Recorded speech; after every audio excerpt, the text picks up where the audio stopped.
যারা বড় বড় চাকরিজীবী সরকারিজীবী ওনাদের জন্য ঈদ, আমাদের জন্য কোনো ঈদ নাই। আমাদের ঈদের মানে খুশি নাই। এই ছুটিতে এখন সবাই বাড়ি যাচ্ছে, আমরাও দেশ গ্রামে যাব।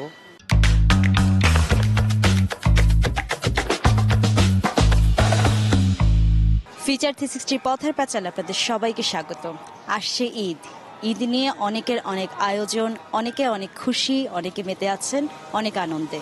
কিন্তু এই ঈদ কি সকলের কাছে এসেছে, বা এই ঈদের খুশি কি সকলের ঘরেই এসেছে? চলুন জেনে আসি কে কি বলে। এবার এর আগে ঈদ আমরা খুব খুশিতে করছিলাম, এবার ঈদ আমরা খুব অসহায়, ইনকাম নাই, আমরা এবার ঈদ করতে পারতাছি না।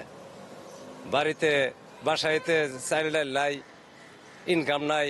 এই বেলা এখন বেলা বাজে 3টা, আমি এটা ইনকাম করছি 200 টাকা। 200 টাকা দেখি সংসার চলে, আমার তো 150 টাকা লাগবো ওই গাড়ির জমাই। তাহলে আমরা কি করে চলতে পারি? ঈদের আমরা খুশি না, আমরা অসহায় আছি বর্তমানে।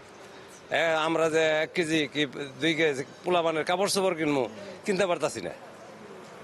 এর জন্য আমরা খাওয়া দাওয়া নাই। দেখা গেছে ঘন্টার পর ঘন্টা ঘুরতাছি, আমরা যাত্রী পাই না। তাহলে আমরা কি করে খাম, কি করে চলবো? আমরা পোলাপান নিয়ে কিভাবে চলবো? ঈদের জিনিসটা বিষয় সবারই খুশি। ঈদ মানে খুশি।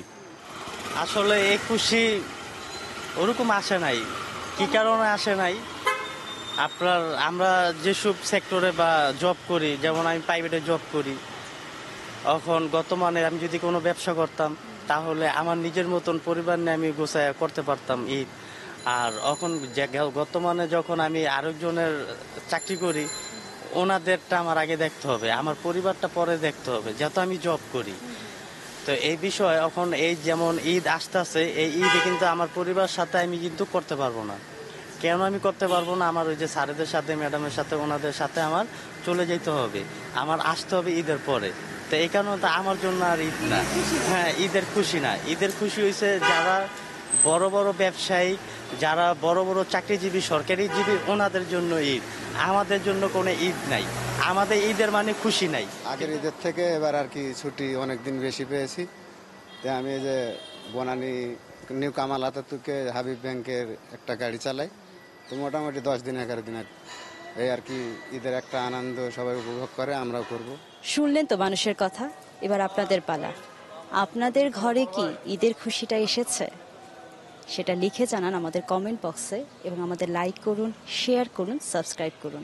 আপনাদের সকলের ঘরে ঈদের খুশি আসুক এই কামনা ব্যক্ত করে বিদায় নিচ্ছি। ধন্যবাদ।